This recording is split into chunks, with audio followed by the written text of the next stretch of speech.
I'm doing a rant on two reality shows on VH1, Love and Hip Hop, the media franchise, and Basketball Wives. Let's start off with Love and Hip Hop, the series. The show started off as Love and Hip Hop New York, that premiered on March 6, 2011. Because of this, it led to spin offs located in Atlanta, Hollywood, and Miami. Now there is a Love and Hip Hop Atlanta, Hollywood, and Miami spin-off. One Love and Hip Hop is enough. The series doesn't need spin-offs located in different cities.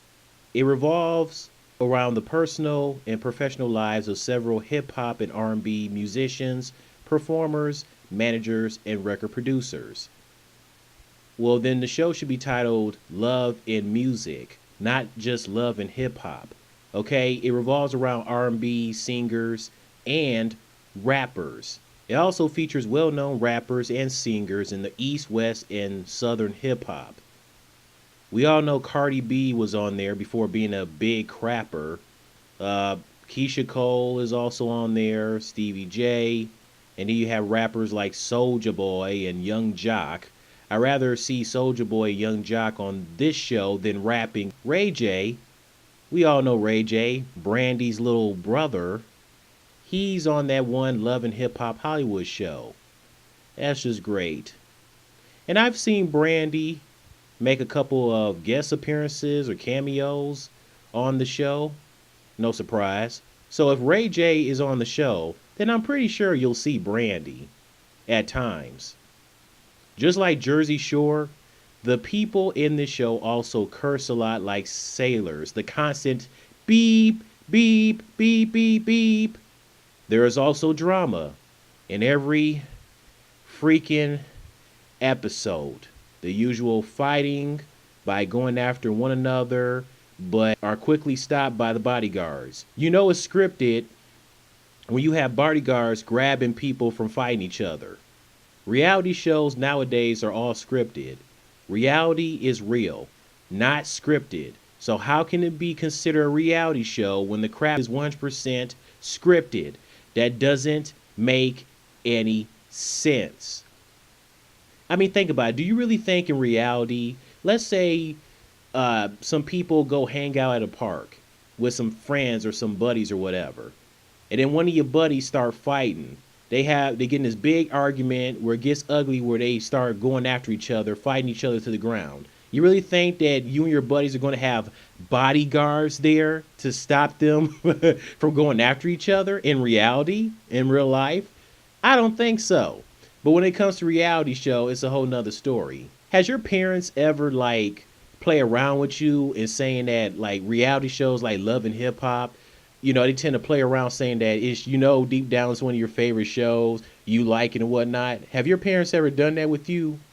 And if so, parents, don't do that, okay? That's wrong. Everybody's not going to like Love and Hip Hop or any of these other reality shows. It's not their cup of tea. Don't be messing around saying it's their favorite show. It's not their favorite show.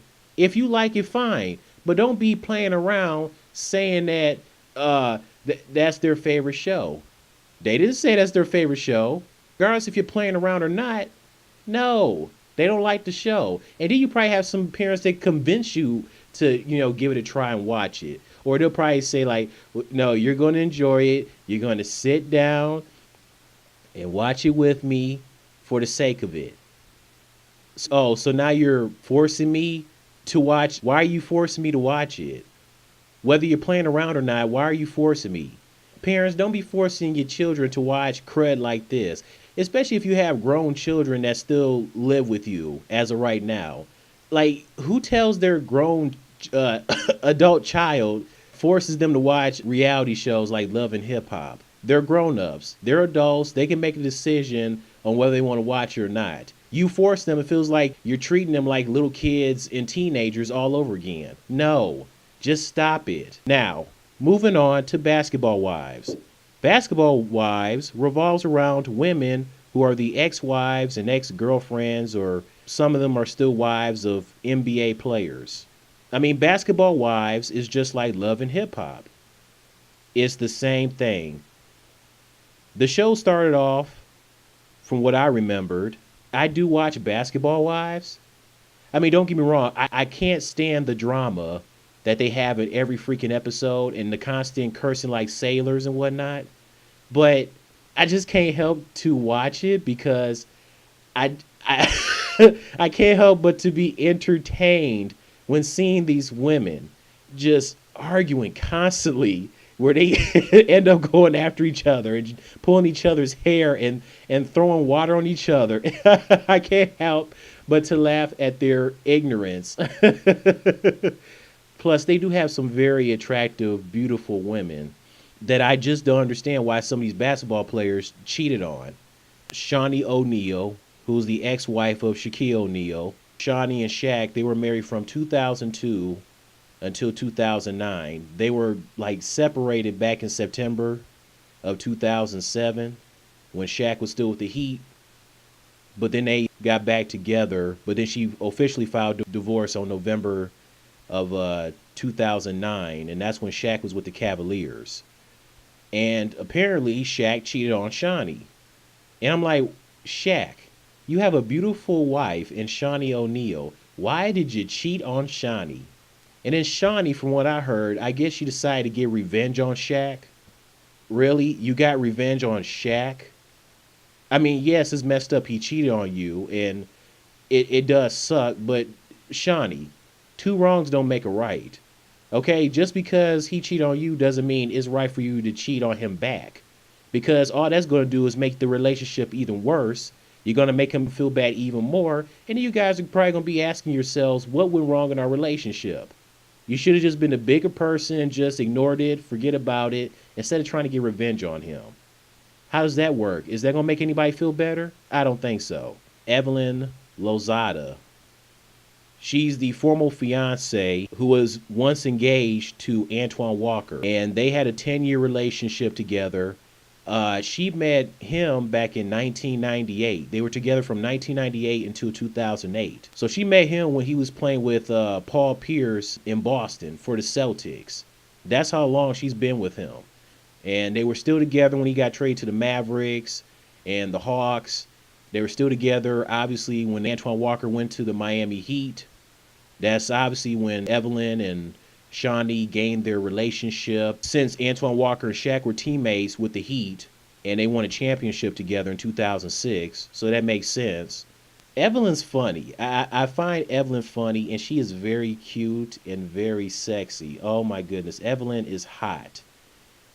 But the turn off for her is when she starts to curse the heck out of people and she gets very angry. I mean, she's a hothead, especially since she's Puerto Rican. She will lose her crap and and it is ready to throw something at a woman and just ready to attack them.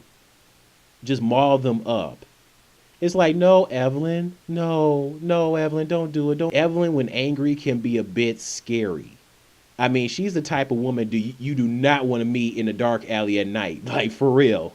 Not just her. Her and Tammy. Jackie is a hothead, too. I mean, the woman is literally crazy. And I'm like, how can Doug Christie put up with that? How can he put up with her?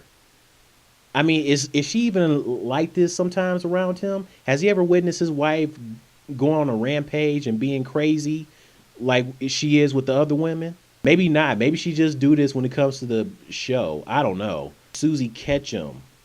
She's the ex-wife of Michael Olowokandi. I think she's cute and hot. Royce Reed. She's one of Dwight Howard's baby mamas. Then there's also Jennifer Williams, the ex-wife of Eric Williams. I remember him when he used to play with Paul Pierce and Antoine Walker, also with the Celtics. Tammy, the ex-wife of Kenny Anderson. And you may also remember Tammy from Real World Los Angeles back in the 90s, in 1993. She was on that show back then. Then they continue having more ex-wives and whatnot, and wives of other NBA players. Gloria Barnes, the ex-wife of Matt Barnes. There was once Tasha Marbury, the wife of Stephon Marbury. Jackie Christie, the wife of Doug Christie. Now they also have Malaysia Pargo. She's the ex-wife of Jarnero Pargo, They've been divorced since 2014. And I love Malaysia. Malaysia is so cute. She is a cutie and she's just so nice and thick. She has a very nice thick body, a nice thick booty and whatnot. She's so sweet as a honeysuckle. I just like how her and Shawnee are one of those people that doesn't care for drama. They don't like drama. They just want to have fun, relax, enjoy each other's company. That's all they want. But it doesn't matter because every freaking episode is always drama between these women.